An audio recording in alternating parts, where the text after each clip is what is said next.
Պարոն Ավետյան եւ այսպես նոր կառավարությունը հիմնականում ավելի շատ սկսեց խոսել Սփյուռքի հետ համագործակցության մասին, օտարերկրյա ներդրումներ գրավելու մասին, սակայն եթե ընդհանուր դիտարկենք կառավարության նոր ծրագրերը եւ նաեւ արդեն կատարվող քայլերը, ինչ քայլեր են կատարվում ներդրումներ գրավելու համար Հայաստանում։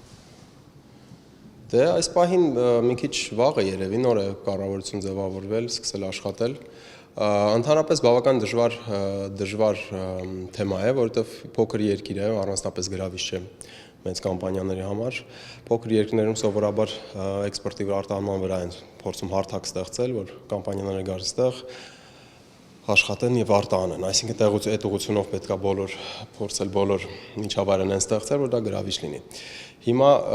եւս քանի որ ունենք տարբեր տիպի խնդիրներ, լոգիստիկայի հետ եւ այլն սահմաններ, կամ մի քանի ոլորտ, որոնք հստակեցված կարելի է օտարերկրյա ներդրում ներգրավել, ուղղակի դա պետք է հստակ աշխատել այդ ուղղություններով, այս պահին այն ինչ որ ես լսում եմ, ամեն ինչ ուզում ենք, ամեն ինչ բերենք, ամեն ինչ անենք, բայց քանի որ մենք մեր դժվարություններ ունենք տարբեր բաներում, ես ավելի շատ նախընտրեի, որ հստակեցված մի քանի ոլորտ, որ իսկապես մեծ պոտենցիալ ունեն, դրանց վրա համ ռեսուրսները, համ ժամանակ կենտրոնացվել այդ ոլորտների վրա։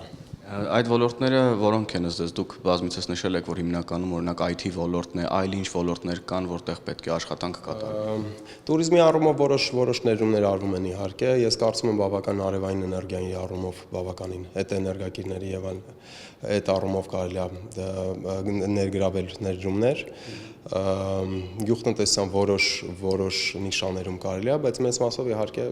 մեծ բաներ չեն, ելի եմ ասում, մի քանի ոլորտ է ցավոք սրտի,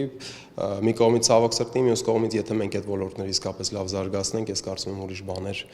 առանձնապես պետք էլ չի լինի երևի, եթե իսկապես հզոր լինեն այդ մի քանի ոլորտը։ Եթե խոսենք ընդհանուր տնտեսական ցուցանիշների մասին, տեսեք տարեվերջին արդեն ունենք բացասական ցուցանիշներ, եկող տարի էլ հենց կառավարությունը որևէ էական մեծ տնտեսական աճ չի կանխատեսում, ինչ պատկեր կարելի է ուրվագծել այս տարեվերջի արդեն ցուցանիշներում։ Կարելի է բաժանել երկու մասի, ցիկլիկային մասի ու կառուցվածքային մասի տնտեսությունը, ցիկլիկային իհարկե մենք դանդաղեցում ենք ապրում, ոնց որ բոլոր շատ երկրներում, եթե ոչ բոլոր։ Մյուս կողմից կառուցվածքային իմ համար ավելի կարևոր է, որպեսզի հասկանանք երկարաժամկետ ինչ է տեղի ունենում Հայաստանում, այդ առումով ես այսօր շատ ավելի լավատես եմ, քան թե նույնիսկ մի տարի առաջ։ Գիտեք ոնց է, յուրաքանչյուր կառավարություն կամ ղեկավարություն, երբ որ կրիզիսում է հայտնվում, ինքը կամ դա ստիմուլ է ճիշտ քայլեր անելու համար, կամ մենք տենում ենք ինչ է կատարում օրինակ Թուրքիայում։ Այսինքն էլի ցիկնաժամ, էլի դրությունը վատ է, բայց նենց քայլեր են արվում, որ էլ ավելի վատթարացնում է վիճակը։ Մեր մոտ ես ավելի շատ նկատում եմ, որ այդ ստիմուլը լավ քայլերի, բարեփոխումների, ավելի արագ են բարեփոխումները կատարվում, ավելի ճիշտ գործեր են այսօր արվում եւ դա իհարկե այս տարի ոչ է մյուս տարի մենք չենք տնալու դրա արդյունքները, բայց մի 3-4 տարուց հետո ես կարծում շատ ավելի լավատես կարելի է լինել այս երկրի ապագայի առումով տնտեսական եւ իհարկե նշանակում որ պետք է շարունակել այդ բարեփոխումները անել Ու նաև հիմա արդեն որոշակի գնահատականներ են հնչեցնում նոր կառավարության գործողություններին։ Եթե իհարկե ծրագրերի առումով հնարավոր է որոշակի գնահատական տալ, բայց այս ժամանակահատվածում կատարված քայլերի առումով արդյոք ժամանակահատվածը բավական է որևէ հստակ գնահատականներ հնչեցնելու համար։ Այս պահին դժվար է ոնց որ բավականին էներգիա կա կառավարությունում պրոակտիվորեն որոշ չափով ուզում են աշխատել,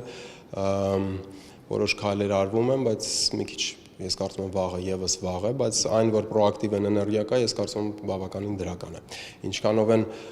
հստակեցրել, որ ոլորտները պետքա ոնց ինչ հարցեր լուծեն, այդ պահով այդ հստակեցությունը մի քիչ կուզենայի որ ավելի հստակեցված թիրախներ լինեին։ Պարոն Ավետյան, եւ խոսելով Հայաստանի պետական պարտքի մասին, այն փաստորեն արդեն շատ է խոսում, որ 50%-ից ավել է ՀՆԱ-ի ու նոր վարկեր են ներգրավում, մասնավորապես Համաշխարհային բանկն է 50 միլիոն վարկային ծրագիր արդեն հաստատել, որը որ որոշակի հարկային օրենսգրքի հետ էր կապված այդ օրենքները հաստատելու հետ։ Արտաքին պարտքեր վերցնում ենք, բայց ըստ ձեզ ծրագրեր կան արդյոք, որ հետագայում կարողանանք այդ պարտքը սպասարկել։ Այդ առումով բավականին դժվար վիճակում ենք, քանի որ երկար տարիներ այդ սովորել ենք վարկ վերցնելուց։ Վարկ վերցնելը նշանակում է, որ դու ավելի շատ ես սպառում, քան արտադրում։ ու մի պահ գալու է, երբ որ դու այդ սպառումդ կամ սպառումդ պետք է կտրուկ նվազեցնես կամ պետք է ավելի շատ արտադրողականություն ունենաս արտադրել։ Լավագույն դեպքում մենք կսկսենք մտածել, ոչ թե կսկսենք քայլեր իսկապես կարեն, որպեսզի այդ արտադրողականությունը բարձրացնենք, արտադրենք եւ սպառումը այնքան ստիպված չլինենք կրճատել, որտեւ եթե սպառումն ես կրճատում, հստակեցված, երբ որ արդեն ասում են վարկ չենք տալիս, դու հայտնվում ես տարբեր տիպի երկրների օրինակում Լա Պորտուգալիա, Հունաստան, Ֆիլիպիններ, մի 20 տարի առաջ Ինդոնեզիա եւ այլն։ Հիմա այս պահին ստիպված ենք վարկեր վերցնել, եթե չվերցնենք վիճակը իսկապես կվարդարանա։ Եթե ու ոնց որ թե այդ բարեփոխումները, որոնք ես եմ տենում, այդ քալերը, որոնք ես եմ տենում, մի մասը պետության կողմից, մյուս մասը մասնավոր սեկտորից, իրանք ուղղված են հենց այդ արտադրողականությունը, այդ բարեփոխումները անել, որ ավելի շատ արտադրենք։ Եթե սենց շարունակվի ու ավելի շատ մենք ավելի արագ բարեփոխումներ անենք, ես կարծում պարտքերի առումով այդքան էլ մտահոգված երևի չպետք է լինենք, բայց ելի եմ ասում, եթե դա արվի։ Հիմա որոշ քայլեր արվում են, եթե շարունակենք, վարկերը առանձնապես մեծ խնդիր չեն լինի մեր համար։ Վարկերի քանակը դու պետք է վերլուծի վարկերը բաժանելով հնայի վրա։ Հիմա հնայում մենք մեծ պոտենցիալ ունենք։ Զարգացող երկիր ենք, շատ բաներ կարող ենք անել, պոտենցիալ ունենք,